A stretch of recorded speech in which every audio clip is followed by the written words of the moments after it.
In the spring of 1991, I came across an album called Spiderland by the group Slint. There wasn't much information on the front sleeve. Neither the band name or the album title appeared, just a black and white photograph of four guys floating in a quarry. It's a very singular record and felt personal. It kind of seemed like it created its own world and wasn't like other music that I'd heard up to that point. I started asking around if anyone knew who was behind that record or what was going on, and found out that the band had actually broken up before it was released. You would hear stories that the band had had a nervous breakdown while recording, or couldn't get along with each other, or had gone into seclusion, but you never knew what to really believe.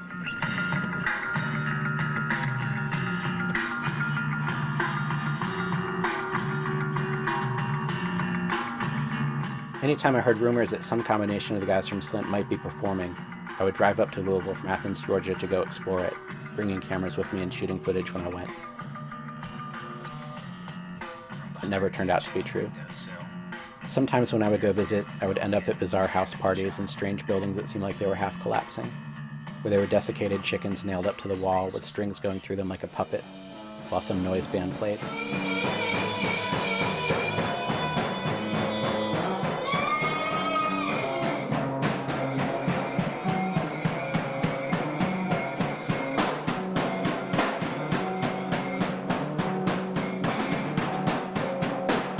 Outside one of these shows, the drummer Britt Walford actually approached us, trying to find his friend Steve Good. My friend and I kind of froze up. Steve Good! I haven't seen him.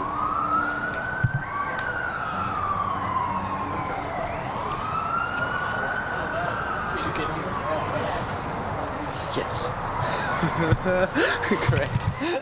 Over the years, I came to know the band members and began piecing together this film about the Louisville culture they'd grown up in and how they'd made the record Spiderland.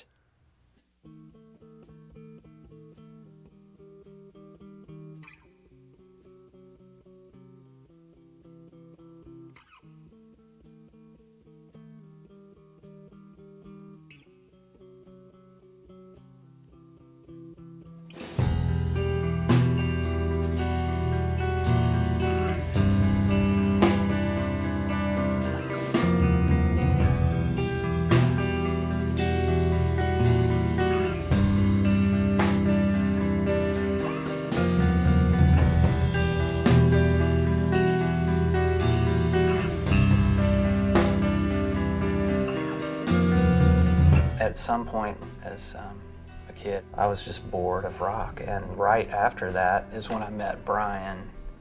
Britt had been there from the beginning, and I recall kind of gradually sort of gaining access to like this group of people that seemed to be thinking some interesting stuff.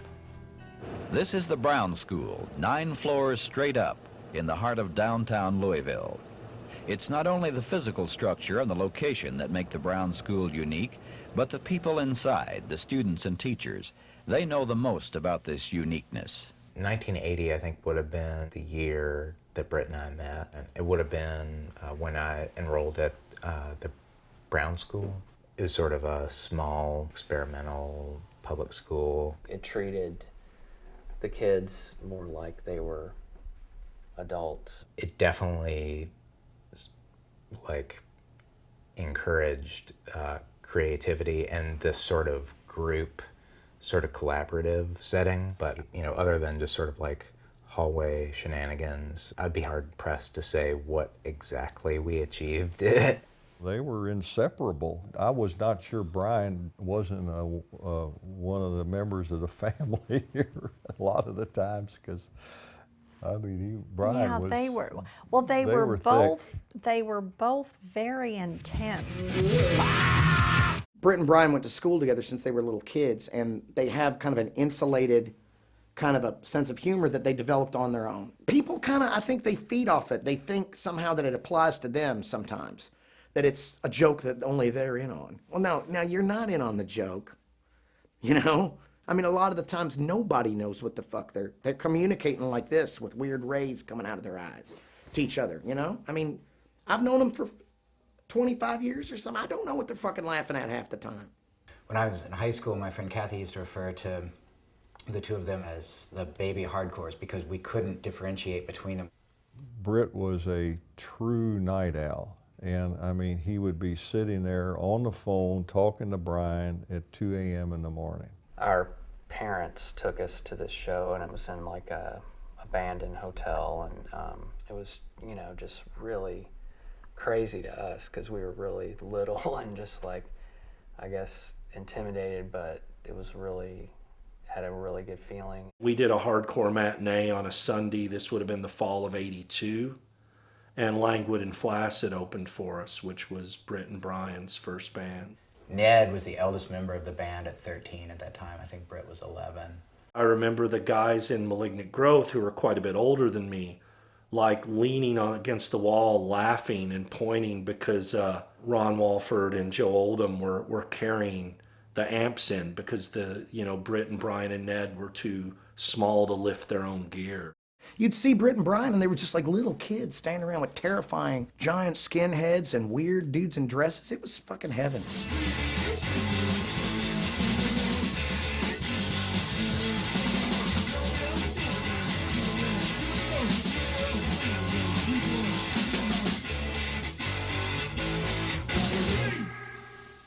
When I was in Minor Threat, we were touring in 1983. We were touring out west. And the last show we played actually was in Newport, Kentucky, just across the river from Cincinnati, and we played with Malignant Growth, and they were phenomenal. So I had some inkling that there was something happening here, and I felt an affinity with the Louisville kid. I just felt like they were coming from a really real place. Louisville had a remarkable regional hardcore and punk scene, beginning around 1978 with No Fun, and followed by the Eye Holes, Dick Brains, Babylon Dance Band, The End Tables, The Blinders, Your Food, Skull of Glee, and Malignant Growth. I don't remember how Languid and Flaccid ended, but then Brian formed a band called Maurice with a couple other guys. Maurice really was basically those guys being very kind and indulgent to me because I wanted to be in a band and they had already been in one and they had equipment they wanted, they were interested in doing some stuff, but they were just really cool to just let me do it with them. Me and Ned met him at the Beat Club at Malignant Growth show, and it was just really great to meet him because he was so cool. I guess he got his nickname Rat. Originally, they called him Mad Rat because he kind of had this like shimmy dance, but it was really fast, and people said that he looked like a mad rat dancing. He was from the South End too, and that kind of made him extra exotic, I guess. There are really two kind of divergent Louisville punk rock histories that came together. There were the East Enders who, from the South End redneck point of view, were more privileged and artier.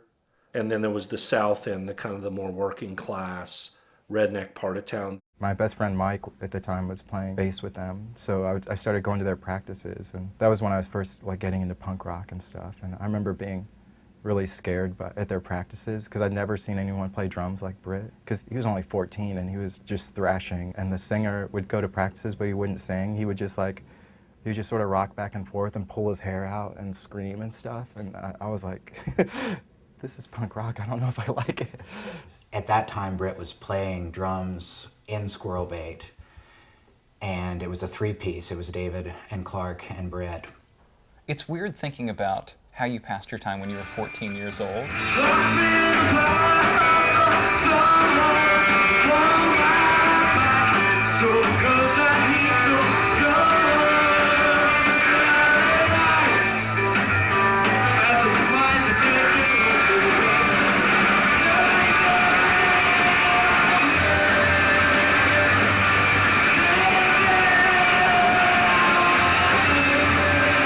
Hardcore was our moment, and yet we just couldn't help but ridicule it and be utterly sarcastic about it. So Squirrel Bait began with this joke that it was going to be a band called Squirrel Bait Youth, because there were all of these hardcore bands with youth in their name. And Squirrel Bait was just like dumb Louisville slang for nuts. Nuts like crazy or nuts like testicles or what? Oh, nuts like crazy. Squirrel Bait, I guess they had some new songs, and then I started playing with them, and they came over and we practiced these songs and played for a while and then recorded. And I played a show with them at the Jockey Club. David had been singing up until that time, and they had decided that he would just not do as a singer. And I practiced with them for a little while, and then they quickly decided that I would just not do as a singer, and they found Peter, and it worked out much better for them. But around the time that they added Peter, Brian also joined a band with Squirrel Bait. It was about a year or two before they re-recorded some stuff, recorded again with a different drummer, and made their first record.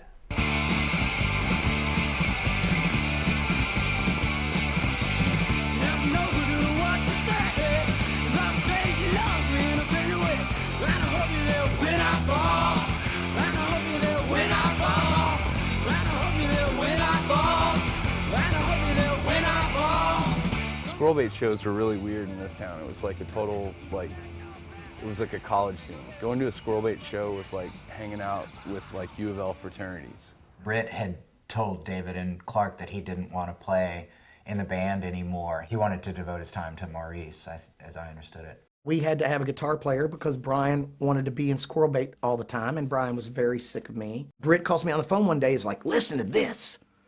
And he puts the phone down, and Pao is playing with them. And he walked in, he already knew the set. He might have only been playing guitar for 2 years or something, but he would like practice like 9 hours a day in the summertime.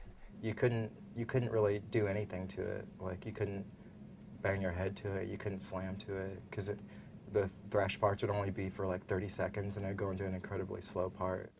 It's like, you know, Slint, but fast. It was unbelievable. I remember this one quite well. Go!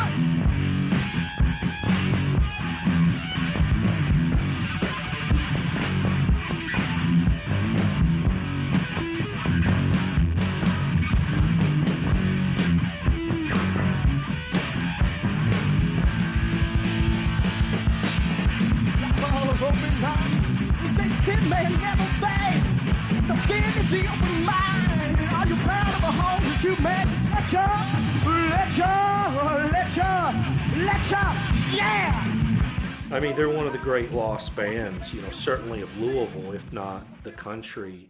My mother drove Britt and Brian and Sean and myself to Bloomington to see Sam Hain play on their first tour. We hung out with Glenn for a while afterwards, pestering him with questions, and Rat did most of the pestering, and they really struck up a friendship that night that continued for a decade.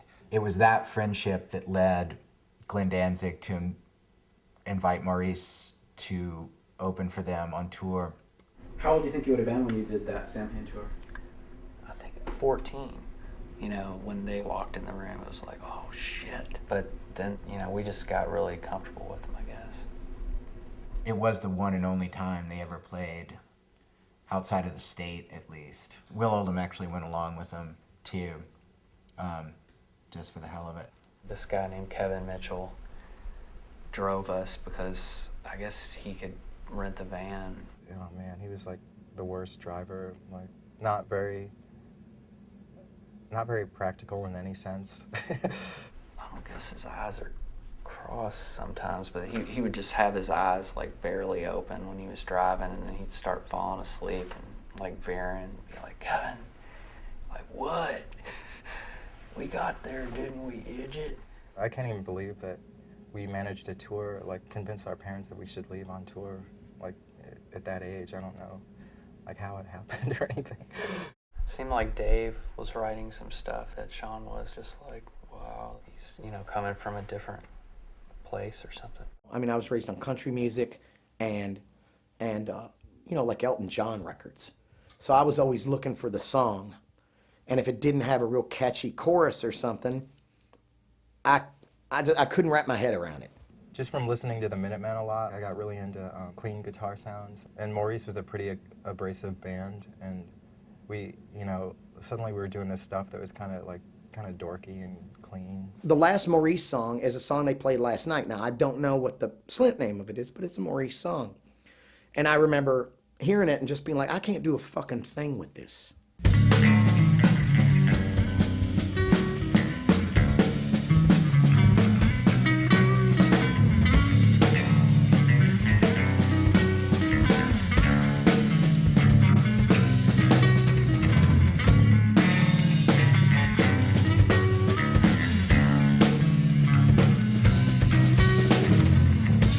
We basically just broke up, but Britt and I had these songs that we wanted to work on, and that's when I started talking to Ethan, who was my best friend at the time.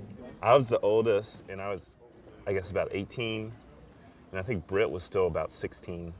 He said he wanted to form a band that was completely different from anything else at the time. I told him that Britt was kind of into the same thing, that maybe they should meet. All of these Slint songs began down there under the floor. There's a camera up here. Does anybody want this? Is this Brett's or? No thanks. Okay, all right. I guess guitar, like Brian's guitar over there, and Dave's guitar, and the bass. Did you know that it was raining? Would be Did you know that it was raining? like right here. The drums over there.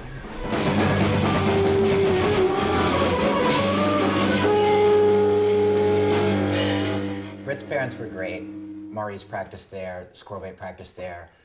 When Slint formed, they practiced there. They were just always super tolerant and cool about all the weird stuff going on down there. I think they really wanted to provide like a, sort of like a safe harbor or whatever. And I don't think I ever witnessed any sort of behavior that was motivated in an attempt to like shut us down or say, hey, that's not cool. I think that we were smart enough to kind of know what lines needed to be maintained. Of course, we had an outside door to the basement, so they would go in and out. And, many times I wouldn't know if there were 3 down there or 12. I remember being over there one day, I guess it was Ron's birthday, and I remember Britt yelling up at his dad like, hey Dad, listen to this. It's the song Ron for Ron's birthday. That was kind of really cool. It's like, sounds good, Britt. Britt's dad is a piano player. One time we were practicing, and then when we were done practicing, we could hear the piano upstairs, and he was playing the song on the piano. Originally, we wanted Will to sing and play guitar, and he hadn't been in a band at that point. He came to a practice, and we sort of tried him out, but he only knew like a couple of chords. He was just learning how to play guitar. When we played our first show, he showed up, but he didn't sing or do anything. He just sat in front of the kick drum and held it in place. This is the program from our first show. Was a band, actually before we were called Slint. Ethan's dad is a Unitarian, and they were doing electron rock and roll music, so they were like, Ethan's son has a band, a rock and roll band, maybe they should play. I was very uncomfortable because I thought, oh my goodness, these people, are they going to appreciate this or understand it, or are they going to... I was uncomfortable that night. Do you remember that performance? It was during a service, wasn't it? Daytime. The service begins with greetings, announcements, lighting of the chalice, and then music, rock and roll music by small, dirty, tight tufts of hair beads. It was funny too because the sermon or the speaker was on mysticism.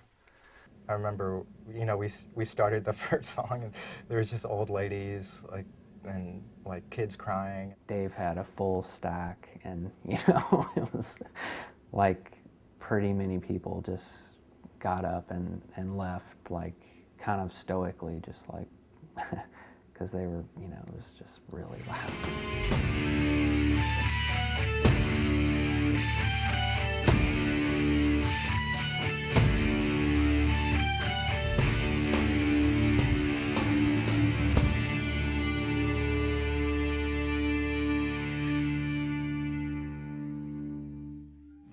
think that Brian might have been at that show and seen it and liked it?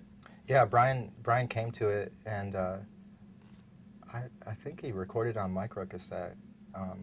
Yeah, and he just seemed like he really liked the band, and he started playing. I'd say for Tweez, I joined the band after at least half that material was written. Most of it was Britt. You know, Britt would sort of come up with the foundations for the songs, and then Dave Pajo and Brian would add parts on top of that. I mean, Britt was just a huge part of the band. He was involved in every aspect of it.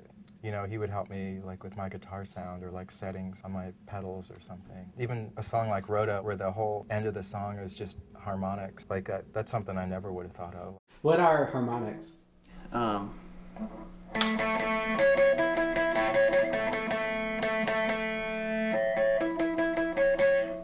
It's like you hit the string at a certain point and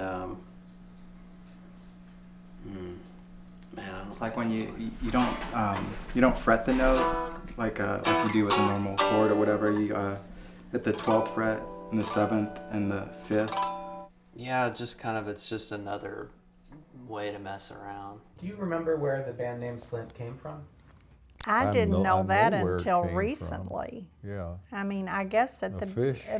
the tour, and I said, I don't remember a fish named Slint. You know, maybe I forgot about it. That was like just the name of one of my fish, but it was just a word like I made up. Britt had every pet you Yeah, can we had a lot of imagine, pets. snakes and There's you a name snake it. loose in this There- house yeah, right now. we that never we've found never a found. snake. That's what Ethan and I used to do a lot, is go to pet stores. Like we would go to 2 or 3 different pet stores like about twice a week and just, you know, buy fish or whatever. When I worked at the pet store, Britt would always come in and ask me like about combining all these weird different kinds of fish and animals together, you know. Can you put newts in with guppies, you know, stuff like that. He's pushing the limit on the interspecies relations. He was at one time kind of a genius for mischief. He had a brand of mischief that was all his own, and he was just brilliant, you know. And no matter what happened around us, no matter what hell they were raising or what silly stuff we were doing, he would just never, ever, he's just never easily scared. I remember Britt would, they had a terrific act where Britt would lead Brian. Brian would pretend like he was severely retarded. I mean severely. Oh, gosh. And just sort of a blubbering black basket case. And then Britt would abuse him, you know, and yank him along like it was his brother or something like that out in public. It was pretty like liberating actually being around him, just because he just didn't seem to have like many inhibitions, and I think I definitely like needed that.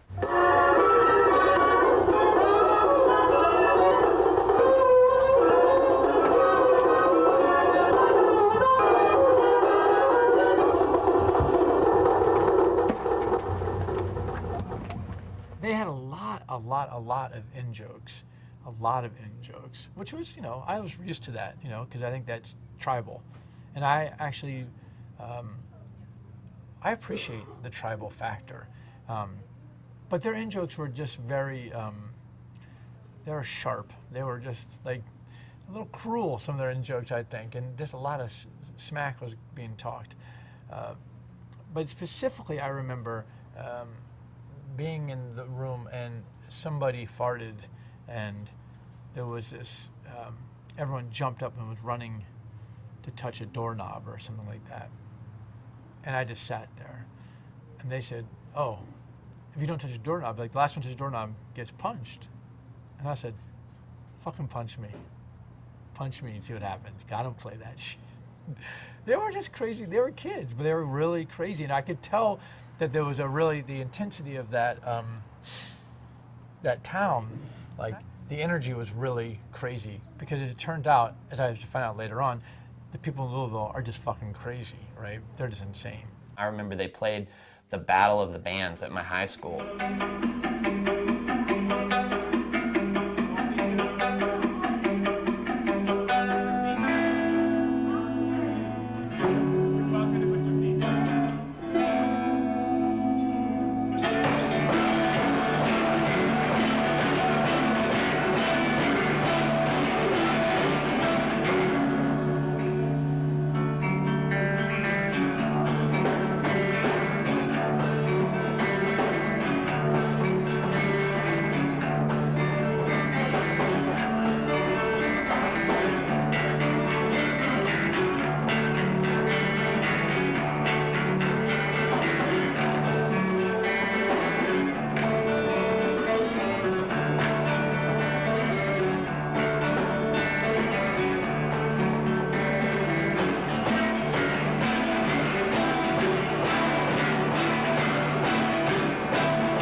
They took like an hour and a half to set up.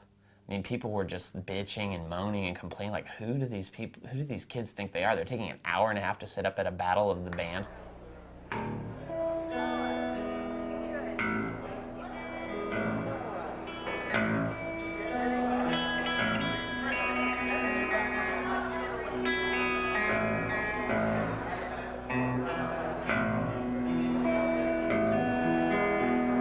It's a good like template for like our entire career, that video, just because it's you know, we did spend a lot of time tuning in between songs. Britt was a really big fan of Big Black. We all were. And Steve Albini was a producer, and some other bands that we knew of had been recording with him too. So we wanted to record with Steve Albini. Steve agreed to do it, and he was working a lot at Studio Media in Evanston, and so that's where we did it.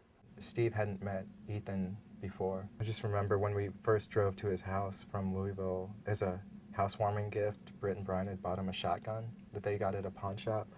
And we showed up really, really late, because for one reason or another, and so it was like late at night, and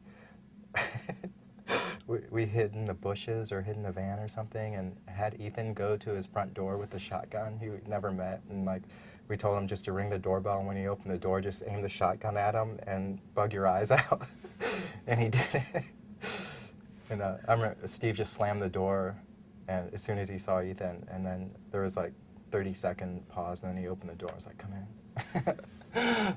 For kids, like they were teenagers, they were kids, they were phenomenal musicians. Like Pajo was a really accomplished guitar player already, and Britt was a really great drummer in terms of like having an internal clock that allowed him to like sort of roll through a bunch of stuff, like regardless of what was happening around him, he could sort of, you know, keep his shit together. And they were all very conscious of the sound of their instruments. Like that was a really big thing for them. I had a bunch of long conversations with Britt. Like they were really satisfied with the demo cassettes that they were making in their basement. He gave me a few specific things that he wanted to do that would be different from those demo recordings. I remember one thing was Britt was really into the idea that his bass drum should sound like someone slapping a ham. I feel like those songs were pretty much ready, although like I guess the vocals like we had never done or something. Like when we got there, we decided we wanted to have some vocals, and Brian wanted to do some vocals. So what we did was Steve Albini would do stuff like just have a microphone in the room, and we'd talk and have a conversation. Steve, these headphones are fucked up. It's only coming out at one side. Should I just bear with it or what? For the first song, we had like two mics swinging back and forth, and you know, Brian broke a bottle on the floor, and we recorded that, or he would just like start beating the music stand and like trying to dent it, and you know, we just did all kinds of stuff. Or we'd write down words that we thought were funny, or that Britt thought were funny. That's why you get those sequences of words, you know, like Snatch Feast and Tweezer Fetish, and he'd make a loop of it and it'd go around in a loop. You know, before they had like digital loops, it was just a real loop. One of the coolest things about that first Slint record was the way they kind of bridged from song to song with like random noises. My friend Mary Oliver was going out with Will in high school, and she said there's a cassette called the Anal Breathing Cassette, which is like Brian and Britt and a couple other people like trying to blow in and out as much air out of their ass as possible. But then I've also heard that the noises, the very quiet noises on Tweez right before the Pass Me the Goddamn Tweezers are part of like home recordings of them taking a shit. We never did talk about the sort of noises that are going on Tweez. Mm-hmm. And you said you might be willing to talk about that? Which part of Tweez? The sort of sounds that might be someone like taking a shit or something.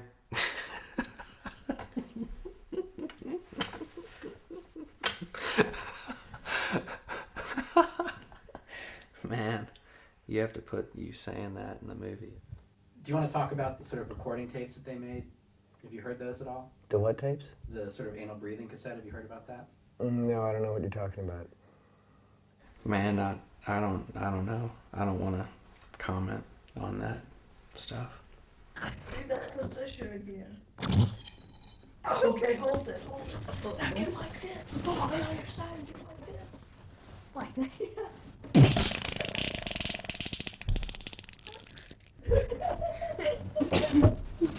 Is there a story about you trying to destroy the tape at some point? I think, yeah, there was like an afternoon where Britt had begun playing one of the anal breathing tapes on the TARC bus. I think I remember just sort of not being in the mood for it. Oh. Man, this should not be. This should not exist. I probably found that pretty inspiring as far as like what we do in Memphis, like intimate bodily recordings. Well, we recorded the record without really knowing how we were going to release it, and I think we had really hoped to be on Touch and Go, and we made a little demo that we sent to them, but there was no response, or there wasn't much reaction about it. A friend of ours, Jennifer Hartman, just was like, "What? You want to put out a record? I'll put out a record." Super nice girl. I remember her like being very supportive and very helpful with the Slint guys, and she certainly took it on the chin making that record. Like she'd never done it before, didn't know how to do it, spent a bunch of her money, and all for the love of it. I have nothing but respect for her. There's a beautiful winding road in Louisville called Rose Island Road that we were very fond of back in high school. We were very fond of riding it, meaning we'd go out there and drive it as fast as we dared. Britt and Brian had this conception for what they wanted the cover to look like. It was just like, take a picture of the front of a Saab on like Rose Island Road, or like a road where there's trees and stuff. Joe Oldham took that picture. Oh, yeah. We went out on some godforsaken road in the county somewhere, I don't remember where, and blocked the road off. I mean, we weren't allowed, we had no right to do this, we just blocked access to it. And then is that Will in the driver's seat? It is, yes. He's wearing a crash helmet, I believe. At the time Slint recorded this record, I was working at a photo lab. I had to remove the name Saab off of the grill and remove the license plate, the characters in the license plate. And I can't remember if they superimposed Slint on that at the print shop or if I did that. I think I may have made the negatives to do that as well. I don't remember. They wanted to put the names of our parents as the titles of the song. I think all the parents were surprised. Yeah. I don't know that any Carol of us knew it. I'm not Kent sure they had McMahon, names. Did they have names for those songs before they had to commit them to print? Just, I thought it would be funny just because I was thinking of that song Charlotte, and then just imagining like, my mom, and like that's her song.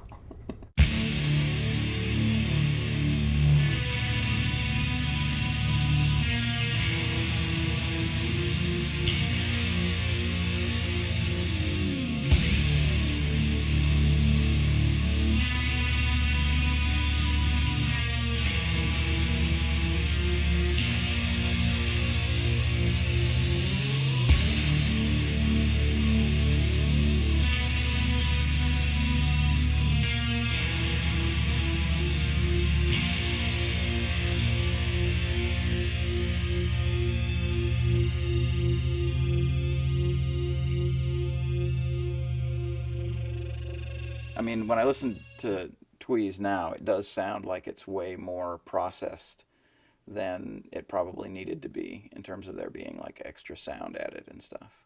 Ethan just hated it once he got home and started listening to it, and tried in vain to convince them to scrap it and re-record. But at the time, it was a lot of people wanted to do stuff like that. You know, sort of like, I don't know what you call it, like pig fuck punk rock kind of stuff. All those bands, you know, like Killdozer, Jesus Lizard, and there was a lot of that kind of stuff was really popular. I actually feel bad about, I know Ethan sort of personally blamed me for not liking the way that first Slint record came out. And I can't argue with him. I mean, it's quite likely that I was, you know, cockier than I needed to be or than was warranted. And it's quite likely that I was more, like, sort of encouraging this, like, extraneous material. Keep in mind, I was only 19, so I was like, you know, I'd get a lot more passionate about stuff than I do now back then. But I didn't like the way the recording sounded, and I didn't like what Steve Albini did to it. And I thought it kind of got screwed up a little bit, so I decided I was going to quit.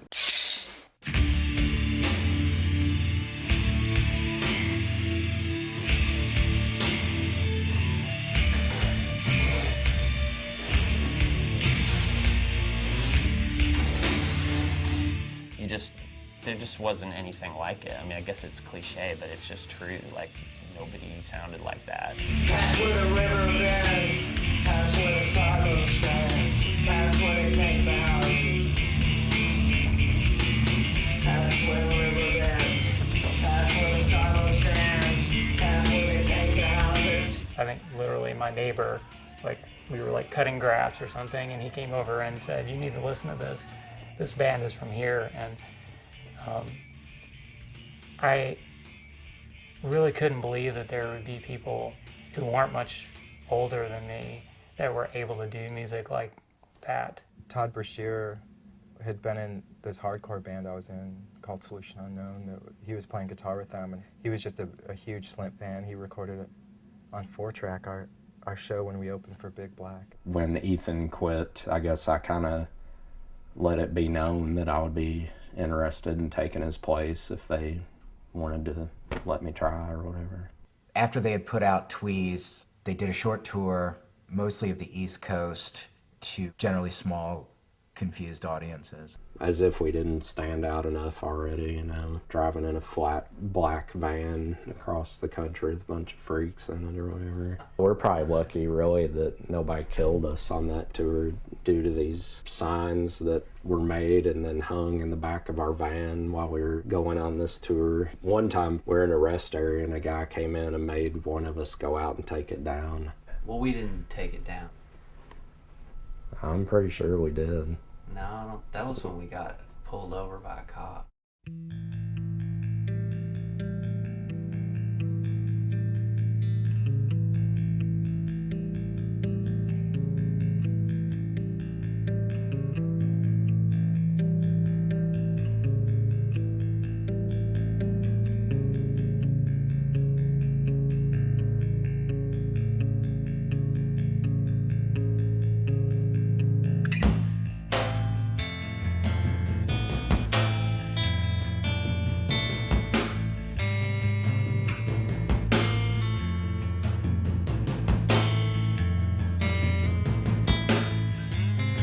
It was, 3 years between when Tweez was recorded and Spiderland was recorded.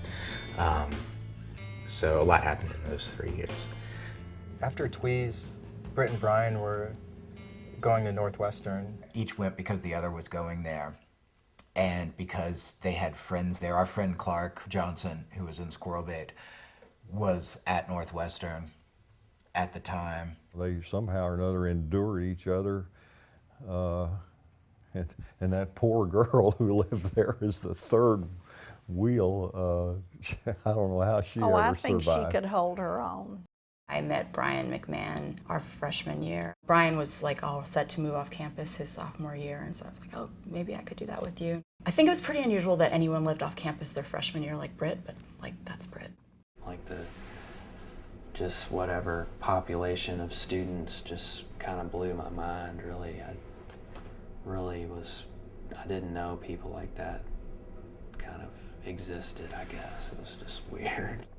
We really weren't part of the like campus community, I guess, other than maybe being kind of part of like kind of a freakazoid subculture or like subsect or whatever. Their peer group was definitely older than them. I think they had processed all the stuff that they were supposed to get out of being a teenager like fairly quickly. They still had a prankster kind of mentality, which a lot of us who had not grown the sort of prankster mentality kind of appreciated. Particularly with Britt, we almost immediately made this connection. I was really impressed with his imagination and the weird turns that his brain takes and the way he thinks about things. Britt and I and Corey built Corey's office in the old Touch and Go building. And one day we were working on framing up the office, and Britt and I had gone to 7-Eleven, and he had a big gulp or a Coke or something. And a little while later, you know, it had melted and it was just kind of watery. And so I was done with the cigarette and I threw it in there. And he went to take a drink, and he went, "Oh man, why would you do that?" And I said, "Sorry, I thought you were done." So we kept working and, you know, doing stuff. And later I had a Coke, and I went to take a drink of it, and he had dumped it out and taken a shit into it and put the straw back. And I laughed really hard. Any truth to the idea that the Jesus Lizard song Mouth Breather was in any way reference to Brit? Completely.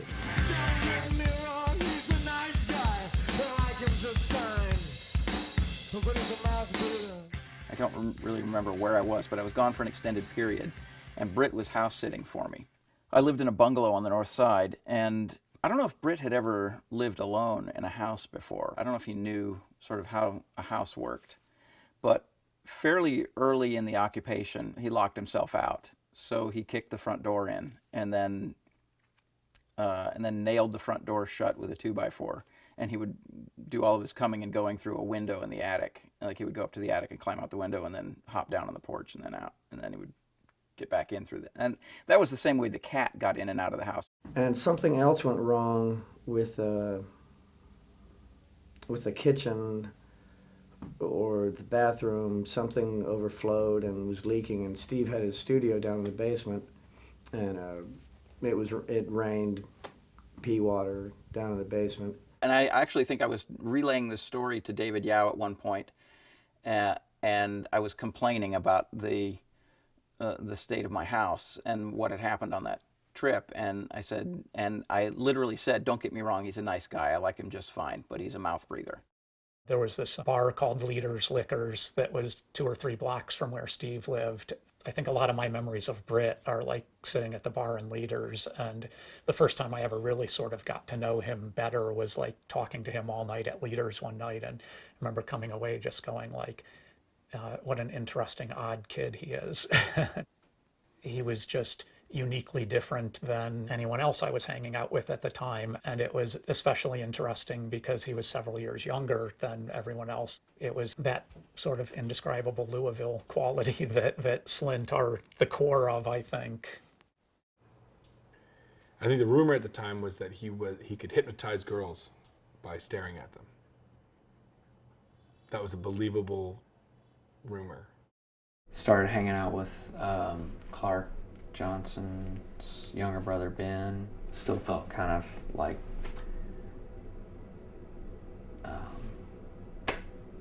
I don't know, like a little apart or something, but not like it bothered me or anything.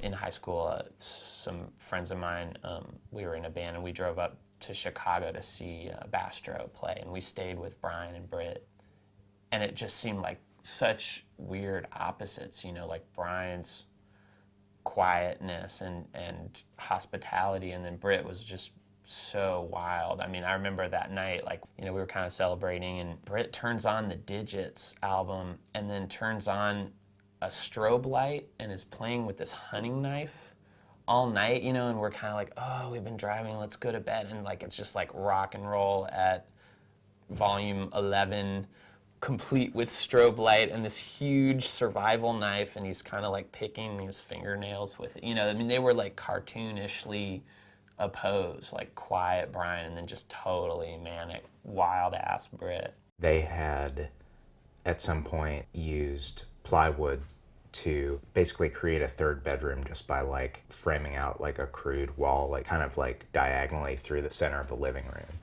And that was Britt's bedroom. It was really dark inside. Brian's bedroom was this very, very tidy. I think he had some house plants. It faced onto the alleyway, but it was still kind of light and open and just well put together, like Brian is. And then Britt's bedroom was, had this huge iguana cage and his bed on the floor, and it was just these two personalities that are both really part of Slint.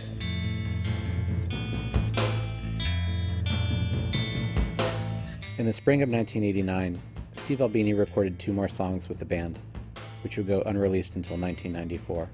I had been approached by a band and booked some studio time at Chicago Recording Company, and that band canceled. So I was looking at having to pay for these studio sessions, so I called a bunch of my friends' bands, basically like, hey, I'm stuck here. I have the studio time booked. Do you guys want to do a session? And that's when Slint came up and did the 2-song session that ended up coming out as the 10-inch. I had dropped out of school, but Britt, Dave, and Todd were all still in school and in different places. They were more patient with themselves by then. Yeah, I think they were willing to let ideas develop a little bit longer before moving on from one idea to another, even either within a song or like just in life, I guess. That was just so radically different than Tweez, and in a way that was immensely appealing to me. I remember getting a tape of that and just listening to it over and over, really fucking loud. I don't think that we really had like a focused objective necessarily, like when we did the recordings as far as release. I think we're just trying to take advantage of the studio time, and also I think trying to seize the moment maybe to like kind of spark or regain some momentum with the band, just trying to like refocus like energy. I definitely saw them noodling, and more so Britt, and sometimes he was just like really annoying and not very considerate that there might be other people living in his apartment with the noise he made. Basically, Brian had his guitar amp and his guitar there, and so I would just play that. And he had a classical too that maybe he played on, but we never really played together. I know they had a guitar that was always plugged into an amp in like their living room, and that became like, like it's for me, when I would go visit them, it seemed like that was like where they would just like, anyone could just pick it up and sit down and like come up with ideas, and Britt had a little tape recorder to save them. And that's where like songs like Nosferatu Man got written. One night, I had been out and came back at like I don't know, like 2 in the morning, and Britt was hunched over his guitar and playing Rachmaninoff little piece over and over. It was like, a 3 or 4 second little clip, and he'd play it, rewind it, play it, rewind it. And then he'd work on the guitar for a little bit, and I think he did that for hours. I went to bed, and he, I think, continued to do that for hours and hours.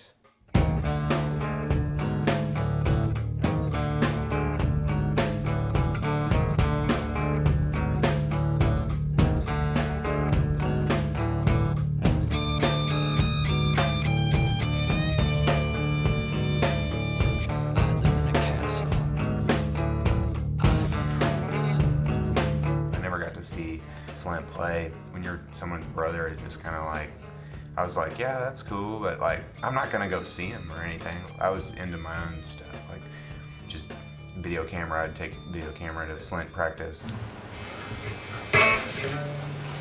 Throw it.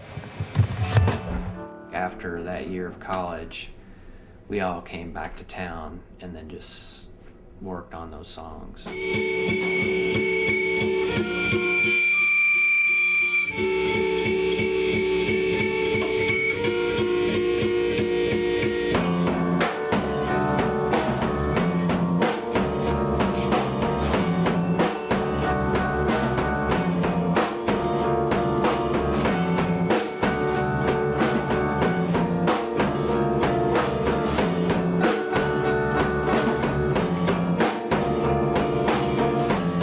Pretty much practiced 5 days a week at Britt's house in the basement. We would just start off with something and then add things and, you know, build a song kind of like, you know, one part at a time. The way the writing process is if one person had a riff, they would play that riff till the end of time, basically, while somebody else was trying to write other parts. Yeah, it made for some really interesting and sort of hypnotic rehearsals.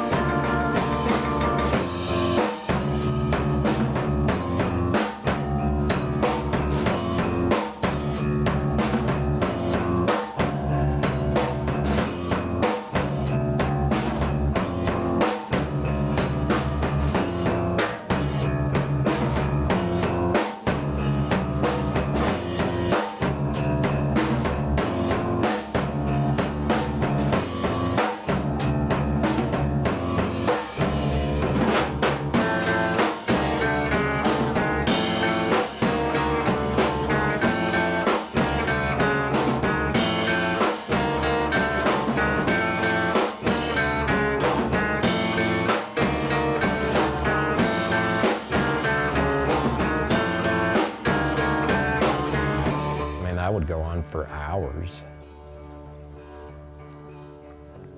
which is kind of crazy. I mean, we were all kind of out of our minds or something, you know what I mean? Like just that we definitely had a certain mindset to be able to sit there and do that for that long. It was really cool, like, because after we got into it, practicing, like the more we did it, the more I enjoyed it.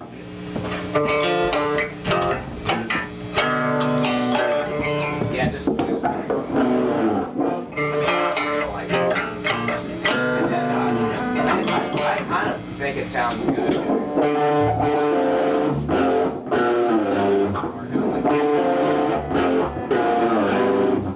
know what I mean? Yeah. So I like kind of just like sneak down the back steps and enter the way I normally did because I was welcome. And you know, I came in and had this Nosferatu shirt on and they just stopped playing. Like Britt just drops the sticks and he's like, Brian. You know, so they start playing this song again and I was, you know, kind of standing there, sitting there or something, listening to it, and afterwards I'm like, man, what'd that make you think of, John? And I said, I feel like a monster on an airplane. They're like, okay.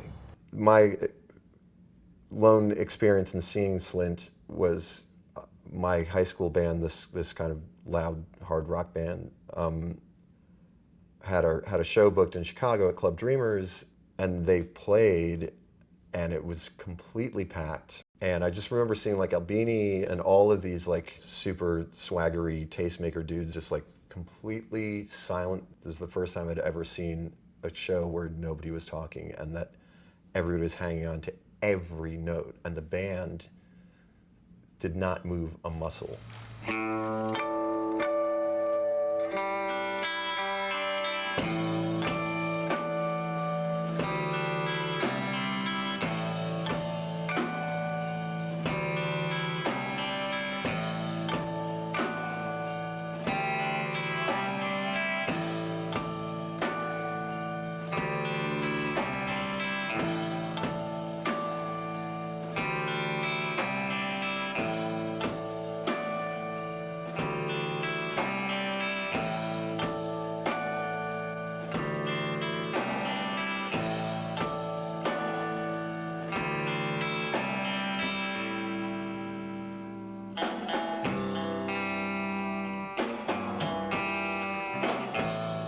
They played at a place called the Kentucky Theater, and once again, it was sort of deliberately not a spectacle. There were a couple floor lamps, you know, no big production or anything. They played all instrumental versions of many of the songs that came out a month or two later on Spiderland, and it was the first time that I had heard what they'd been up to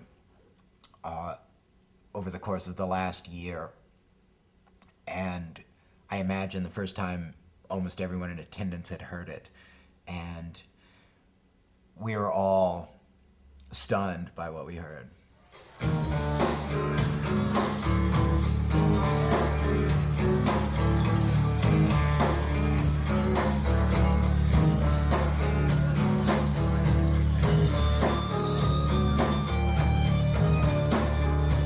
You just watched it year after year. They would get more. There was something, they were planning something. You could see it in Britt's head. He was just like, had this idea, and it kept coming out, and he'd sit and play guitar and come up with these riffs, and you were like, what the fuck is that?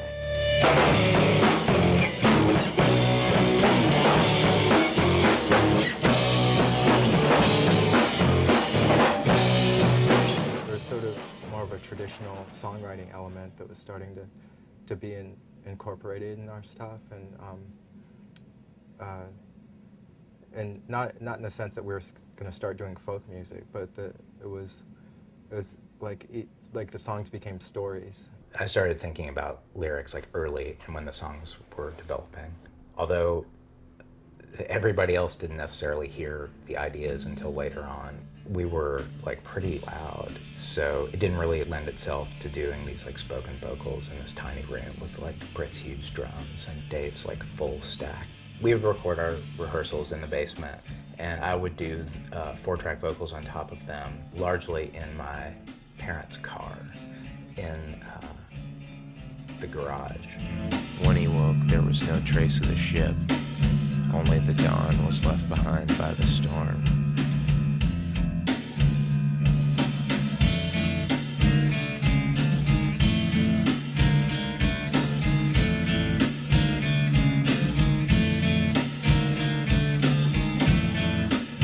The young man felt the creaking of the stairs beneath him that rose from the sea to the door.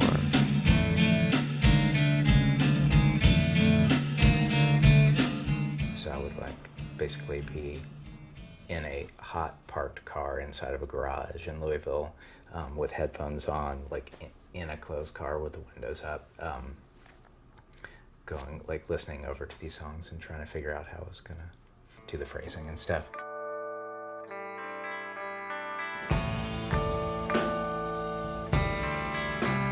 I stepped out onto the midway. I was looking for the pirate ship when I saw this small, old white tenant motor. With Breadcrumb Trail, just musically, with how that song is structured, it seemed to suggest itself as sort of this, like maybe sort of like loss of innocence sort of thing. It was one of the last songs for me to, I think, complete lyrics before going into the studio. So I think I was more aware of the album sequence at that point. I pulled back the drape thing on the tent. There was a crystal ball on the table. Behind it, a girl wearing a hat. We wanted to do a really straightforward recording, even if the songs were kind of more abstract. The production would be really straightforward, almost like I don't know. I think it's really inspiring that some of my favorite records were just done out with one mic and one guy with a guitar stomping his feet, you know?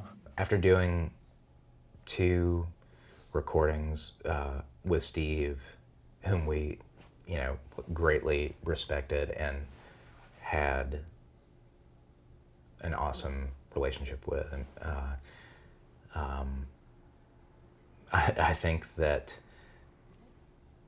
we felt that that we wanted to just like work with somebody else. In 1990, Brian McMahon drove towards Madison, Wisconsin, where David Grubbs' group Bastro was recording Sing the Troubled Beast at Smart Studios. Brian Paulson was engineering the recording. On the way, McMahon saw a stranded motorist on the side of the road and pulled over to help them. Brian was struck by an oncoming car and sent flying into the side of his own vehicle, where he made an impression the shape of his body. He bounced off and flew through the air, coming down on his head. The witnesses present thought that Brian had been killed. Brian was loaded into an ambulance and driven towards a hospital. The first indication that he was actually conscious came after the paramedics used a medical code 138, and with his eyes still closed, Brian began to repeat, "We are 138. We are 138. Brian recovered from his injuries, and the group settled on Brian Paulson to record Spiderland. Brian Paulson had done some recording with Bastro, as well as recording some Minneapolis-based stuff that we'd all heard and liked. I guess my motive at that point in time was to record things as just purely as possible and kind of let things unfold as they unfold and not try to get in the way of things that would happen naturally. Touch and Go had agreed to put it out. Corey had seen us perform some of the material, and I guess I had worked at the studio where we recorded, and so I got a discount, so the money went a little further. Brian was working at River North Recorders at that point in time, so we could get in there for a pretty decent rate over the week, like late night weekend sort of scene. I think we recorded the whole thing in one weekend, is that right? Or did we, maybe we went back once, but it was basically just a couple days from what I remember. It's like I literally left Minneapolis on a Friday morning and barely got to the studio in time to get to just start setting up. So I drove 7.5 hours and then pulled right up into downtown Chicago, walked up the studio, and just started setting up microphones. So there wasn't a whole lot of time to talk about things or anything. It's like we only had that Friday evening and the following Saturday and Sunday to kind of go through stuff and just get it to tape. I think we were kind of stressed out, and the day we drove up to Chicago to go into the studio, Brett had us stop at a music store so he could buy new cymbals, which apparently had been on his mind for some time. I mean, we were already in the studio, and I had to be like, oh, okay, I gotta, and luckily, a store, a Guitar Center in Chicago had the two cymbals that I was looking for. As excited as I was also I guess riddled with anxiety. I was probably a proponent of that decision. I was like, I think it'd be a really great idea if we went to Guitar Center and just not do this right now. More or less, the songs were recorded live, all the basic tracks. There was, amps and different rooms and stuff, just for isolation of the audio, but all the basic performances were live. The size of the room was really big, the live room, and it was really kind of top-notch, studio. And so it was just awesome. It sounded just really fucking great. I mean, the course of the recording process, the more we tried to bring out of it, the more we realized it was best left alone. Instead of, what if we make it really big here? Anytime we did that, it just felt wrong to everybody in the room. We're like, okay, well, what if we do this? And it's just it seemed like every move we made, it's like we knew more of what we didn't want than what we actually wanted. Except for the vocals, it was all so, we had it all planned out. Did you kind of know what you were going to do with vocals and words, or how was that handled?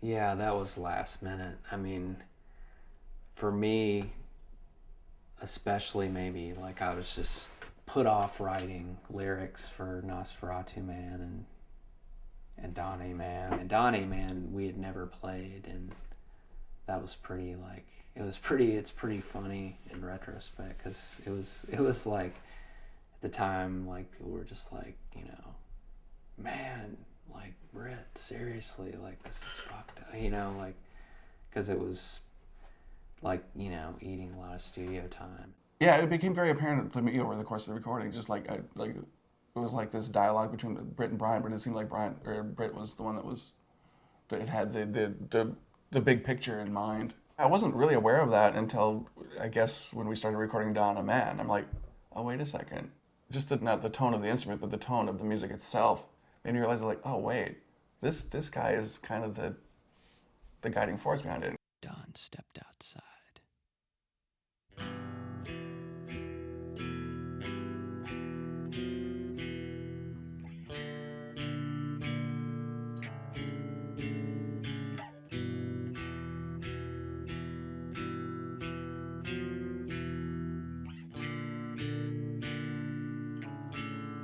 It felt good to be alone.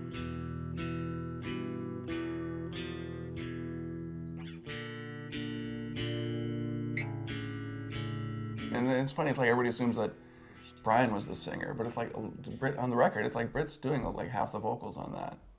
We had one microphone that was set up for like the louder stuff, and the other stuff was for the more intimate stuff.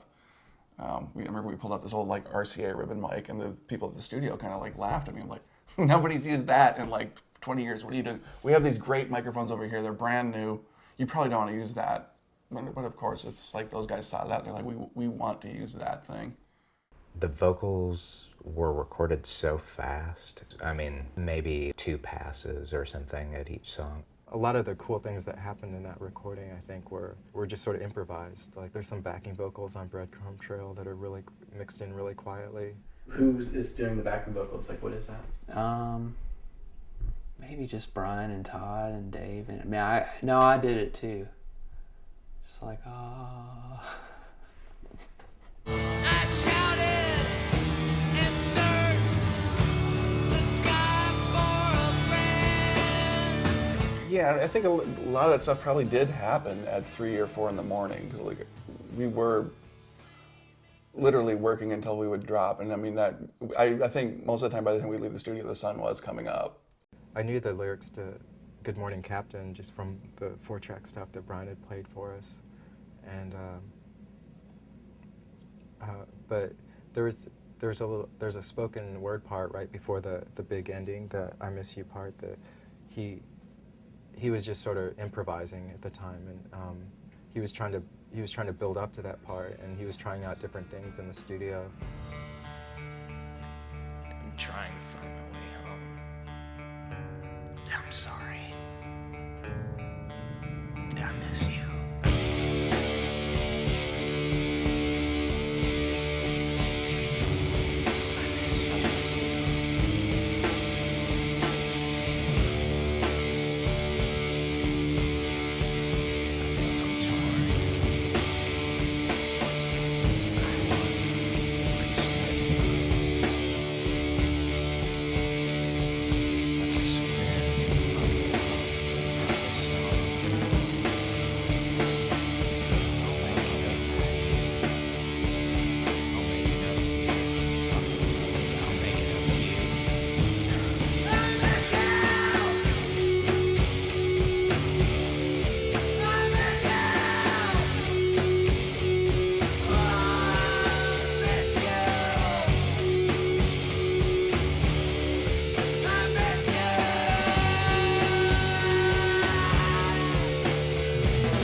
Like he had a light just like right above him, but it was dark all around him. When he did the I'm sorry part, he wasn't sure if he wanted to keep it or not and wanted to go back and redo it. But I think all of us in the studio were just like, we're in the control room and just like, you have to keep that. Yeah, man, he was like dripping wet, I guess. Sorry, I couldn't hear. What was that? Dripping wet. Like how? I don't understand what you mean. Well, he was like sweating and just really, like, I don't know. He might have like gotten sick or something, like puked or something like.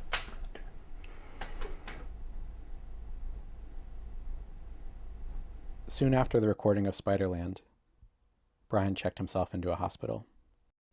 The band Slint would never enter a recording studio again. Despite the high regard that Spiderland would eventually find, the band were initially unsure about the recording session's results. I'm sure they had done it a dozen times better than that in rehearsal. But yeah, it's a lot to digest, especially with something that you've only been able to spend a short amount of time on in the execution of. When you spent a long amount of time in preparation of, I'm sure it took them forever to come to terms with the fact that it was fine. I don't think I had any sense of like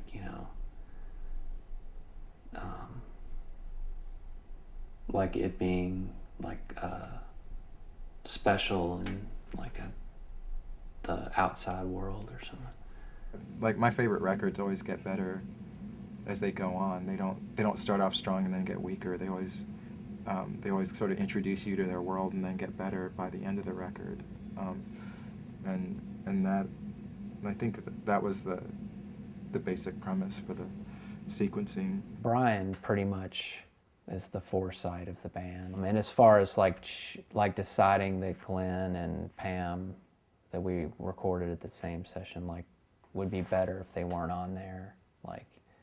That was his idea, and it was yeah, definitely.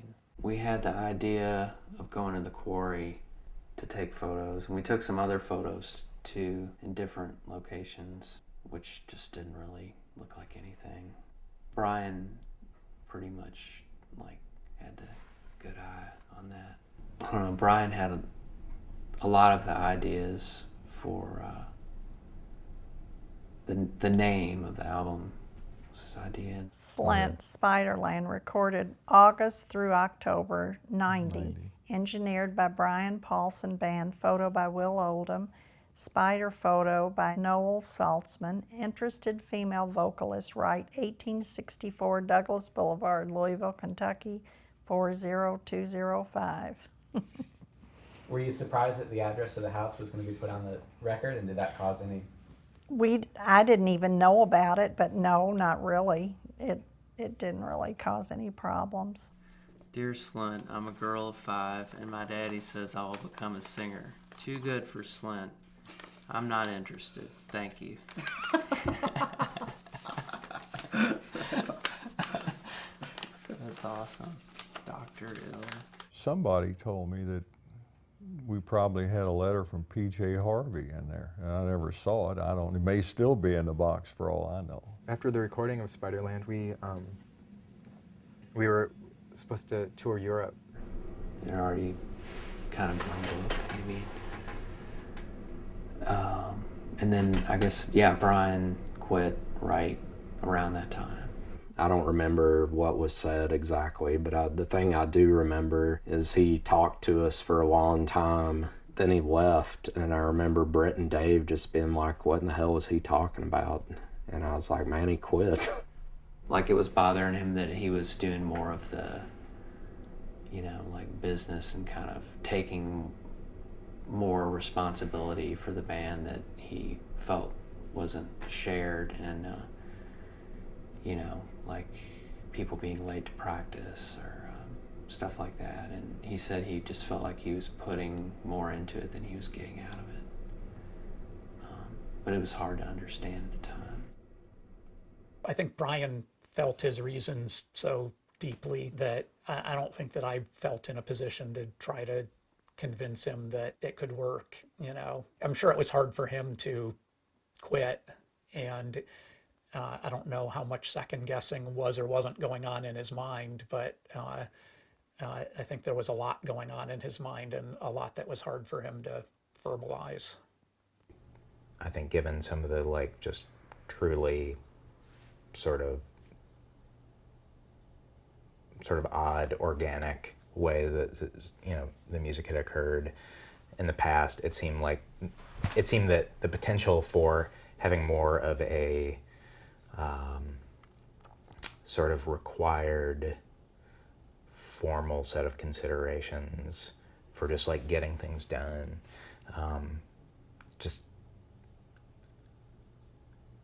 it seemed likely that would need to happen, A, and that B, that with that group of people it just wasn't appropriate.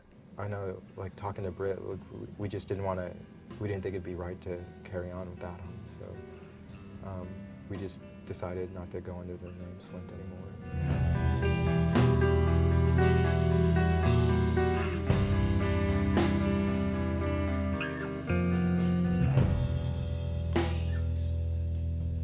Listen to me.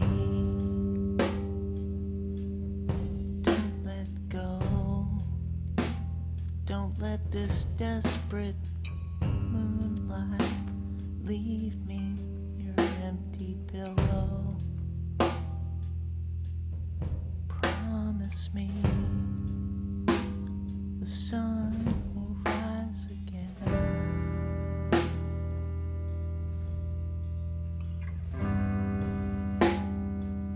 It was like I was walking around like, yeah, Slint's a band, and I couldn't really accept or get it through my head that it wasn't like happening anymore or something. And you know, we couldn't tour there was, which in retrospect maybe that added to the whole mystique, you know. I saw Brian right before I was going to college, I guess. He had a test pressing of Spiderland. Yeah, I just remember kind of being totally, mystified by it. My main memory is bringing a mix over to Steve's place and him hearing it for the first time. And it's sort of like, what is this? It's like, oh, Brian, what are you doing? My initial reaction to hearing Brian singing on Washer was that it wasn't that great of an idea. And their initial impulse to like be an instrumental band was probably a better expression of it.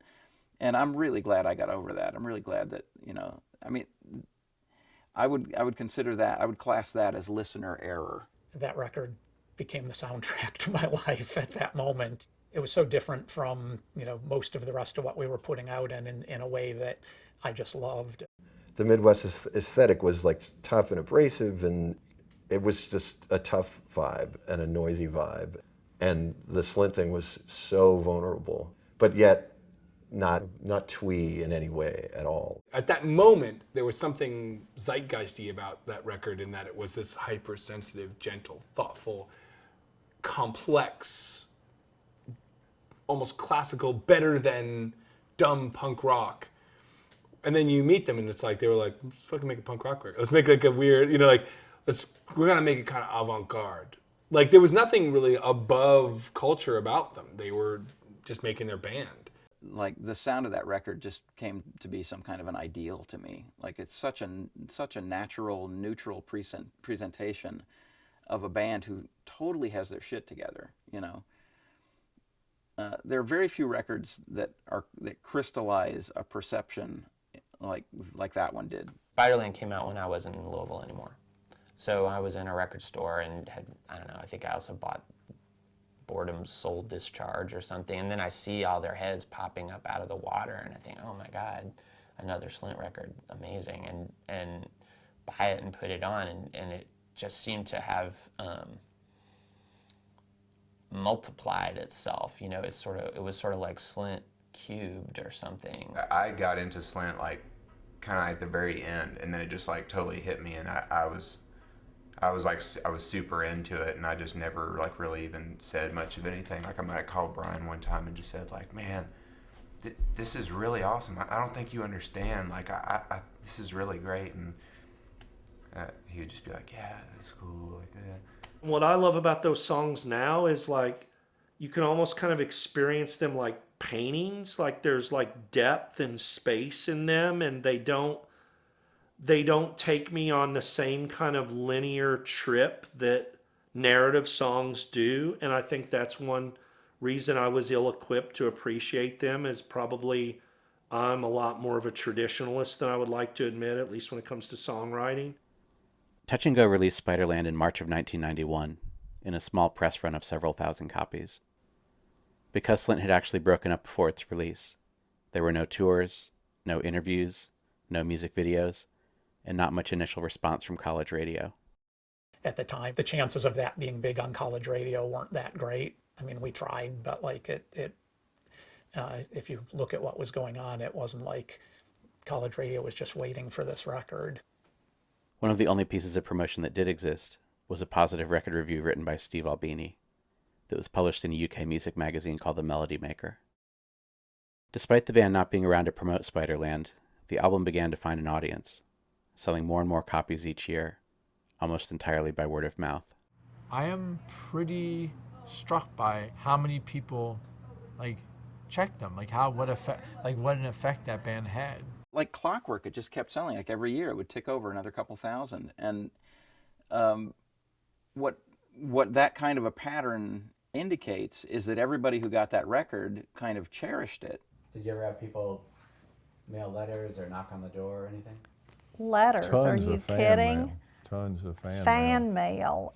I mean, regularly from Sweden, China, you name it. I was always just amazed. I couldn't believe it because it was so many years, since they had been together. Yeah. And then to continue to get all this mail, it was amazing. Almost immediately after breaking up as Slint, all 4 members would work with Will Oldham on the early Palace Brothers recordings.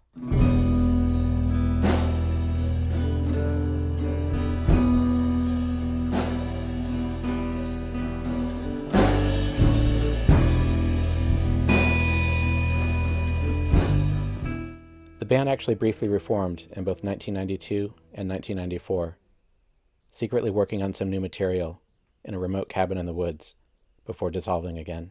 We had an idea that we really wanted to just go somewhere and just be the 4 of us. It wasn't regular rehearsal. We just went through a couple of spurts, and we just worked on just really only a couple different ideas. What was it like? Was it kind of in any way similar to the previous stuff or completely different? It was a little different. Seemed like it was a little looser. It was fun, and it was really kind of this weird period of, I don't want to say it would definitely be wrong to say euphoric, but it was this sense oh my God, could we do this and make money, and what would that mean, and how do we feel about that, and what sort of music do we make now, and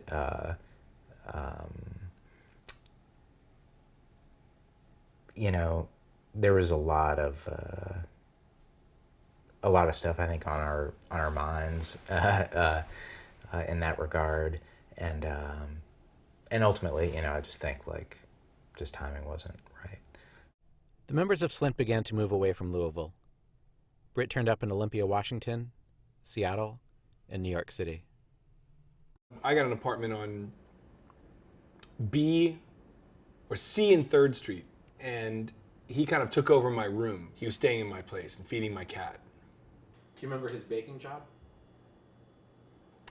Fuck! He baked sexy cakes, didn't he? Where was the place called? It was called,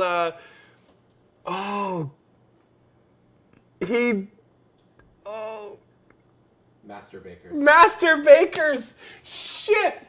He baked penis cakes and tit cakes. I was like, what the fuck are you doing? I was like, well, man, I just thought it would be cool to come up to New York, and just learn how to bake, dude, I was like, you playing at all? No. He made penis cakes and did not play as Slint or as Evergreen or in the Breeders. He didn't do any of that. He made penis cakes and lived in my apartment with my cat. This guy who made decisions, I don't know what that matrix is like in there that makes those decisions. There was no passivity. He's not a passive guy. He was like, I really want to try dishwashing. I really want to bake erotic cakes. In the years following the release of Spiderland, you could occasionally find new releases popping up in record stores, where if you dug through the liner notes, you might realize that one of these guys had been involved, sometimes unattributed, and sometimes under fake names. Brian formed a band called the Four Carnation and recorded several releases. David Pajo performs under his own name, as well as the names M, Papa M, and Ariel M. He's also been a member of Tortoise, Royal Trucks, Stereolab, Dead Child, and the Four Carnation, and still tours regularly with other bands, including Interpol and the Yeah Yeah Yeahs. Todd Brashear went on to perform and record with Palace Brothers, Bonnie Prince Billy, and Rising Shotgun. He also opened a video store called Wild and Woolly in 1997. After leaving Slint, Ethan Buckler formed King Kong and was joined by the other members of Slint on early recordings. Britt might have the most complicated body of work outside of Slint. Like that band, The Breeders, that Britt has like everything to do with that, the way that that first album sounds and feels and stuff. And somehow, like I was like, oh wait, the Slint guy's The Breeders? What? You know? And what? No, when now he's not? Like, what the fuck is up with this guy? You know, like what is his deal? Prior to Spiderland, Britt had played drums and provided vocals for the Breeders' debut album Pod and the Safari EP, but it was under a series of fake names. When Kim was in Chicago doing a one-song session with the Pixies, that's when Britt met Kim. And I think they hit it off. I think they recognized that each was a little bit insane. Britt was really totally solid on that whole thing. I think he kind of backed into an appreciation for that music and that band. Moving Britt from Slint, which is fairly abstract music, into the Breeders, which is fairly linear, fairly straightforward music, gives you an idea of what differentiates Britt from a conventional drummer. Like that he could adapt his kind of odd but sort of continuous drumming style into a band that was basically writing 3-chord pop songs. I think was kind of remarkable. But again, the crucial thing was that he wasn't like a guy who was ever trying to get attention. It was like people were always chasing him. At the time that the rock world was catching up with Spiderland, Britt was nowhere to be found on the indie rock circuit. Instead, he had devoted himself to playing with aging blues musicians, like Smoketown Red, Fred Murphy, and the B.B. Taylor Blues Band. They played regularly in after-hours motorcycle clubs, as well as a small diner called the Coffee Cup Cafe. Eventually, he joined the band Evergreen, and turned up on recordings and live sessions for Bastro, Interplanetary Music Ensemble, Mighty Flashlight, Hogleg, Half Seas Over, Cat Power, King Kong, Sally Timms from the Mekons, and the Palace Brothers. Britt hasn't had a recording project in several years, but still keeps cassettes full of piano lines and guitar riffs and ideas for songs.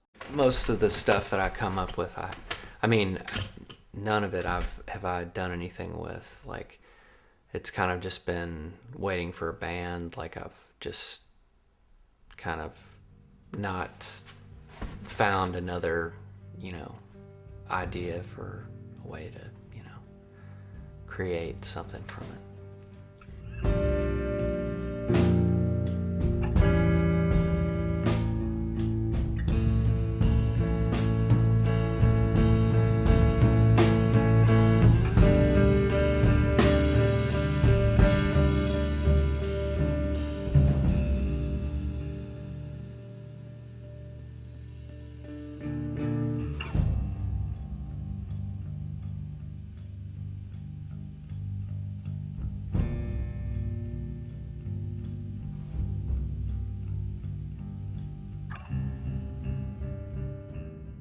I mean, I feel really fortunate just to have been able to have been a part of the band and just to do it. I don't really have much access to the sort of mystique or whatever. Yeah, for all the mystique that surrounds the band and how seriously everybody takes it and stuff. Really, we all had a pretty good time, I would say, most of the time. I think people would be surprised how much time we spent goofing off and laughing and being idiots or whatever. Yeah, it was cool just how, just how, I guess comfortable with each other we were. I don't know, that was the best part of Slint, I thought, was the collaborating, because we could all get along so well and, musically just understood each other, I thought. And yeah, that's my favorite thing about, playing music. you know, just like saying anything just that came out of our mouths, you know.